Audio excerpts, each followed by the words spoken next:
Boa tarde, pessoal. Na nossa aula de hoje, nós vamos falar um pouquinho sobre conservação de alimentos. Por que serve, né, a conservação? Para que nós conservamos os alimentos, né? A necessidade de se conservar os alimentos tem a ver com o fator que as matérias-primas, se são de origem animal e vegetal principalmente, elas são muito susceptíveis a alterações. Essas alterações, elas podem ser causadas por vários agentes. Podem ser agentes físicos, como a luz e o calor, agentes químicos, como o oxigênio e a água, e os agentes biológicos, como os micro-organismos e as enzimas, né?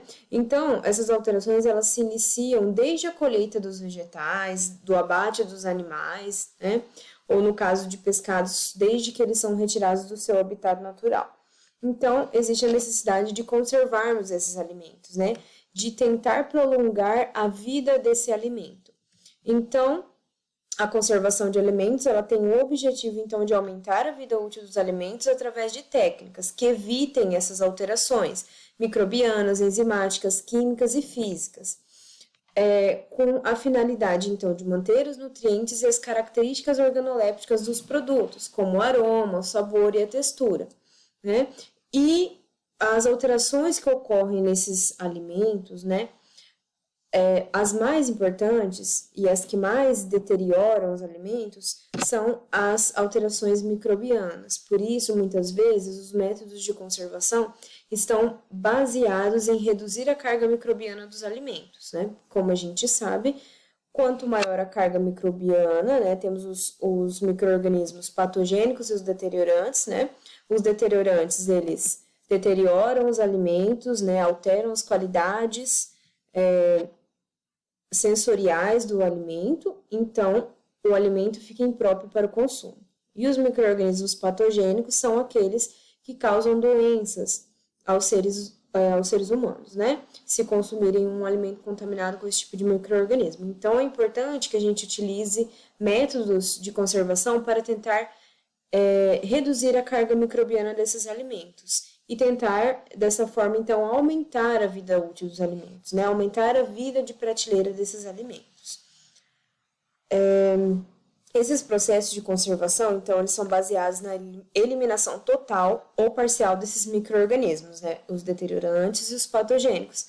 Lembrando que os micro-organismos úteis, né, são aqueles benéficos que a gente utiliza para produzir alimentos. Então, quando nós falamos em conservar um alimento, o nosso foco é eliminar os micro-organismos deteriorantes e os patogênicos. E inativar as enzimas também, porque elas são responsáveis por uma série de alterações nos alimentos.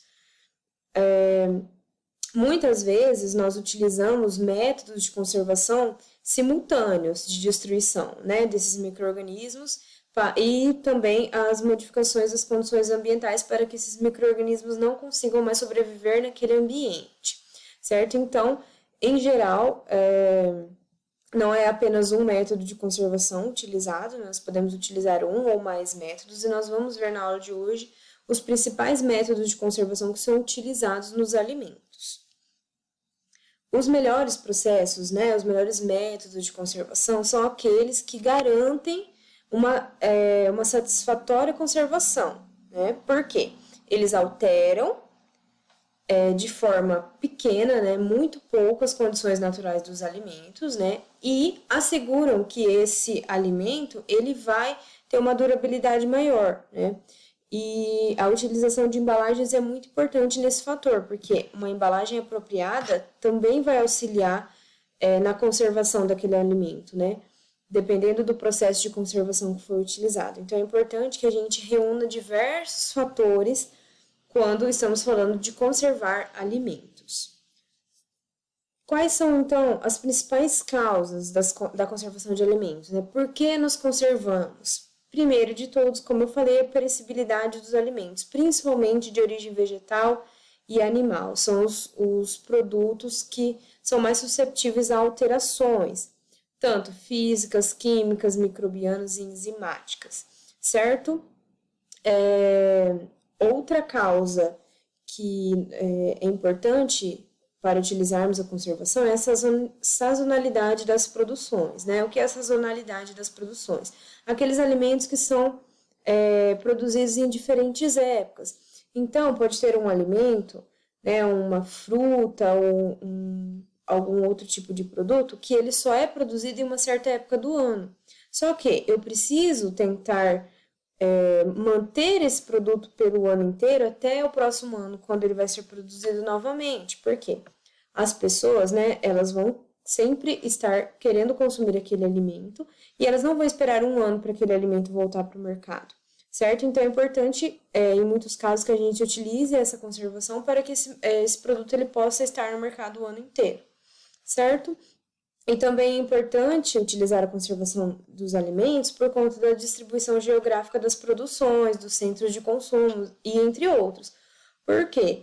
Se eu, por exemplo, faço a importação de um produto que não tem no Brasil, como que esse produto vai chegar para mim aqui em boa qualidade se ele não tiver for submetido a um método de conservação? Principalmente esses produtos que eu falei que são os mais sensíveis, de origem vegetal e animal. Então, a gente utiliza processos também por conta disso. Pode ser que existam produtos que são apenas produzidos em regiões específicas. Então, para eu ter acesso àquele produto, eu preciso exportá-lo, né? Ou importá-lo de algum lugar. E esse produto, para ele chegar até mim de forma, vamos dizer assim, com as suas características organolépticas, né, sensoriais íntegras, eu preciso que esse alimento ele tenha passado por um processo, por um método de conservação para que ele mantenha todas as suas características até que ele chegue até mim, certo? Agora, nós vamos falar das principais consequências que são atribuídas à conservação de alimentos. Com a utilização de métodos de conservação, então, eu vou garantir, né, a manutenção da qualidade do meu alimento, tanto para o transporte quanto para a comunicação, como eu falei. Treinamento e mão de obra, né, de funcionários de empresa, então é importante que esses funcionários sejam treinados para que eles realizem de maneira correta os métodos de conservação para garantir que o meu produto chegue ao consumidor com aquela qualidade que eu gostaria, né, que eu pré-defini lá no início do processo. Outra consequência muito importante também é a geração de empregos diretos e indiretos, porque se os alimentos saíssem da forma que eles saem de um produtor rural e não passassem por métodos de conservação, com certeza eles não iriam muito longe, né? Eles degradariam e não teriam uma vida útil muito grande. Quando eu falo de conservação de alimentos, eu tenho, além da geração de empregos para os funcionários que vão realizar os métodos de conservação, eu também, pensando a longo prazo, né, eu também tenho aqueles funcionários que vão fazer o transporte desses produtos, né, a longas distâncias. Então, com certeza, a conservação de alimentos gera empregos, tanto de forma direta quanto indireta. E também outra consequência importante é a implantação de agroindústrias no interior, fixando o homem no campo. Por quê? Porque muitas vezes alguns produtos, né, eles são produzidos, como eu falei, nos interiores de lugares ou de regiões específicas. Então, falando ainda um pouco tanto quanto a implantação dessas agroindústrias, eu vou gerar emprego para aquela região, né? E eu vou ter ali uma valorização daqueles produtos da região. Então, isso é muito importante também. Bom, gente, vamos falar um pouquinho sobre os métodos de conservação, né?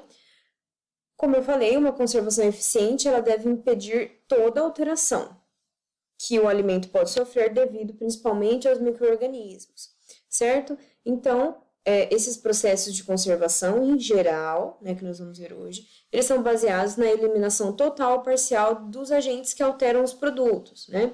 Ou na modificação ou eliminação, né, de um ou mais fatores essenciais para a sobrevivência desses agentes, né, que são os micro-organismos. Ou ainda a gente pode usar métodos que atuam, né, pela ação de substâncias em qualidade e quantidade e impeçam o desenvolvimento desses micro-organismos. Então, é importante que a gente entenda quais os principais, a base dos métodos de conservação de alimentos. Como eu disse, os micro-organismos, eles são, então, os principais responsáveis por esse processo de deterioração, do alimento e também são um dos principais responsáveis, no caso dos micro-organismos patogênicos, pelas doenças, né? Então, como a gente já sabe, né, já foi estudado que a maioria dos micro-organismos patogênicos, que são os que causam doenças, e os deteriorantes, são os que deterioram os alimentos, eles não resistem a temperaturas elevadas. Então, se eu utilizar uma temperatura certa e um tempo correto no tratamento de um alimento, eu vou conseguir eliminar esses micro-organismos, certo? Só que isso também depende do efeito que o calor vai exercer sobre o meu alimento. Eu não posso submeter o meu alimento também a temperaturas muito altas para matar o micro-organismo e acabar prejudicando as características sensoriais desse alimento.